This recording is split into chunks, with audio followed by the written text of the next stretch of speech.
तो बच्चों, let's read the question.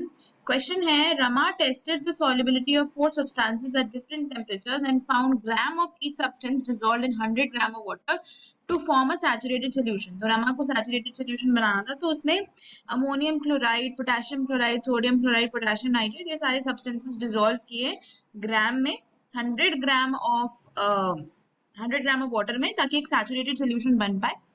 ठीक है, तो यहाँ पे अलग अलग टेम्परेचर्स पे कितने ग्राम डिसॉल्व हुए वो दिया हुआ है, और क्वेश्चंस पूछे गए हैं। Which solution is least soluble at 293 kelvin, which substance shows maximum change in its solubility when the temperature is raised from 293 to 313 Kelvin. Find the amount of ammonium chloride that will separate out when 55 gram of its solution at 333 Kelvin is cooled at 293 Kelvin. अगला part है, what is the effect of temperature on solubility of a salt? What mass of sodium chloride would be needed to make a saturated solution of 10 gram of water at 293 Kelvin? तो ये सब parts का हमको answer करना है। तो उससे पहले ये जान लेंगे कि इस क्वेश्चन में हमारा की कॉन्सेप्ट है क्या। तो क्योंकि यहाँ पे सैचुरेटेड सोल्यूशन प्रिपेयर किया जा रहा है रमा के थ्रू, तो जो सैचुरेटेड सोल्यूशंस होते हैं वही हमारा यहाँ पे कॉन्सेप्ट हो जाएगा। तो सैचुरेटेड सोल्यूशंस कौन से होते हैं बच्चे? सोल्यूशंस ऐसे सॉल्यूशंस जिसमें आप और सल्यूट नहीं डाल सकते, the solutions in which no more salute can be added. क्योंकि अगर अब आप ऐसे सॉल्यूशन में सल्यूट और डालोगे तो वो प्रेसिपिटेट हो जाएगा, डिसॉल्व नहीं होगा। तो मैक्सिमम अमाउंट ऑफ सल्यूट जो जिसमें डिसॉल्व हो सकता है, ऐसे सॉल्यूशंस सैचुरेटेड सॉल्यूशंस होते हैं। तो अगर पहले पार्ट की बात करें तो पहला पार्ट कहता है कि कौन सा सोल्यूशन लीस्ट सॉल्युबल है 293 केल्विन पे। तो 293 केल्विन पे अगर मुझे बताना है कि लीस्ट सॉल्युबल कौन सा होगा, तो जिसका सबसे कम अमाउंट डिसॉल्व होगा। सबको 100 ग्राम पानी में डिसॉल्व किया गया है, लेकिन पोटेशियम नाइट्रेट का सबसे कम अमाउंट डिसॉल्व हुआ है इस टेम्परेचर पे।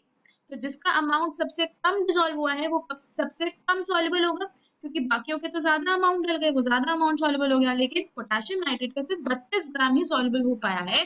तो लीस्ट सॉल्युबल हमारा पोटेशियम नाइट्रेट हो जाएगा अकॉर्डिंग टू द टेबल जो हमको दिया गया है एट द गिवन टेम्परेचर। दूसरे पार्ट की बात करें तो दूसरे पार्ट में क्या होगा? दूसरा पार्ट है, विच substance shows maximum change in its solubility when the temperature is raised from 293 to 313। अब 293 से आप 313 केल्विन पे गए तो किसमें मैक्सिमम चेंज ऑफ सॉल्युबिलिटी है? इसका मतलब क्या हुआ कि कौन सा ऐसा था जो पहले तो कम डिसॉल्व हुआ था लेकिन बाद में ज्यादा डिसॉल्व हो गया। तो आपको करना क्या है? डिफरेंस निकालना है। तो अगर हम अमोनियम क्लोराइड की बात करते हैं यानी कि NH4Cl, तो वो 313 पे 41 ग्राम डिसॉल्व हुआ, 293 पे 37 ग्राम हुआ था, तो ये 4 ग्राम डिसॉल्व हुआ है जब टेम्परेचर इंक्रीज हुआ। तो पोटेशियम क्लोराइड की बात करते हैं तो ये 313 पे 40 ग्राम हुआ एंड 293 पे 35 हुआ था, तो ये 5 ग्राम डिसॉल्व हुआ। फिर NaCl की बात करते हैं तो NaCl में तो पहले भी ये 36 ग्राम था, बाद में भी 36 ग्राम था, तो इसका तो डिफरेंस 0 ही आ गया। और फिर आपके पास बचा पोटेशियम नाइट्रेट जो कि KNO3 होता है। तो 313 जब टेम्परेचर बढ़ाया तो ये बहुत ज्यादा डिसॉल्व हो गया, और पहले ही सिर्फ 32 ग्राम डिसॉल्व था। तो मतलब सबसे ज्यादा कौन सा डिसॉल्व हुआ है? सबसे ज्यादा सॉल्युबिलिटी किसकी बढ़ी है? KNO3 की, क्योंकि पहले तो ये सिर्फ 32 ग्राम डिसॉल्व हो रहा था, जैसे ही हमने टेम्परेचर को बढ़ाया 62 ग्राम डिसॉल्व होने लगा। तो इसकी जो सॉल्युबिलिटी है वो सबसे ज्यादा बढ़ गई, क्योंकि maximum amount of KNO3 he dissolve हुआ टेम्परेचर इंक्रीज होने पे। तो इस क्वेश्चन इस पार्ट का जो आंसर है वो KNO3 है। ठीक है, अब बात करते हैं थर्ड पार्ट की। तो थर्ड पार्ट है, find the amount of ammonium chloride that will separate out when 55 gram of its solution is cooled to 293 kelvin. मतलब आपने अमोनियम क्लोराइड का 55 ग्राम सोल्यूशन लिया है ना, 55 ग्राम सोल्यूशन लिया है अमोनियम क्लोराइड का, और उसको आपने कूल किया है from 333 kelvin to 293 kelvin.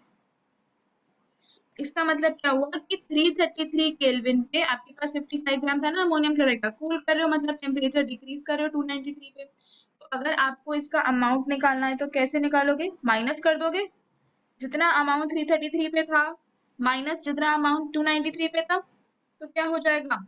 55 minus 37 ग्राम जो कि आ जाएगा 18 ग्राम। तो इतना ही मास सेपरेट आउट होगा, इतना ही अमाउंट सेपरेट आउट होगा। अब बात कर लेते हैं फोर्थ पार्ट की।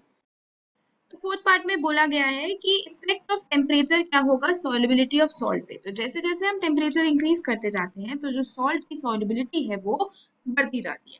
ऐसा क्यों होता है? क्योंकि टेम्परेचर इंक्रीज कर रहे हैं, हीट दे रहे हैं, तो हम कर क्या रहे हैं, काइनेटिक एनर्जी इंक्रीज कर रहे हैं। मॉलिक्यूल्स की काइनेटिक एनर्जीज इंक्रीज होने लग जाती है, और काइनेटिक एनर्जी इंक्रीज होने की वजह से क्या होता है, सॉल्वेंट मॉलिक्यूल्स और सोल्यूट मॉलिक्यूल्स के बीच के जो strong intermolecular force of attraction थे वो थोड़े ब्रेक होने लग जाते हैं, राइट। वो थोड़े लूजली बाउंड होने लग जाते हैं। अब तो टेम्परेचर की इंक्रीज होने से काइनेटिक एनर्जी इंक्रीज होने वाली है मॉलिक्यूल्स की, जिसकी वजह से जो सॉल्युबिलिटी है सॉल्ट की वो बढ़ जाएगी। तो जैसे जैसे हम टेम्परेचर बढ़ाते जाएंगे ज्यादा से ज्यादा सॉल्ट डिसॉल्व होता जाएगा, क्योंकि सोल्यूट और सॉल्वेंट के बीच में जो फोर्सेस हैं वो ब्रेक अपार्ट होते रहेंगे because of this increase in temperature.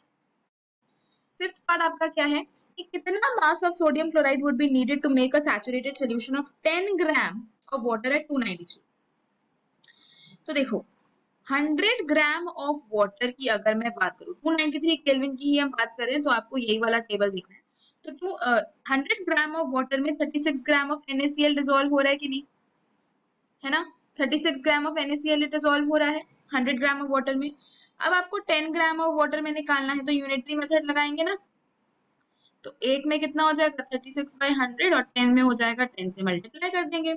तो ये कितना आ जाएगा आपके पास, this will be 3.6 gram of NaCl। Okay, तो इतने ग्राम NaCl जो है हमें चाहिए होगा 10 ग्राम ऑफ वाटर में डिसॉल्व करने के लिए, अगर मुझे एक सैचुरेटेड सॉल्यूशन उसका बनाना है। तो यही इस पूरे क्वेश्चन का आंसर है। Hope you understood it well. Best of luck.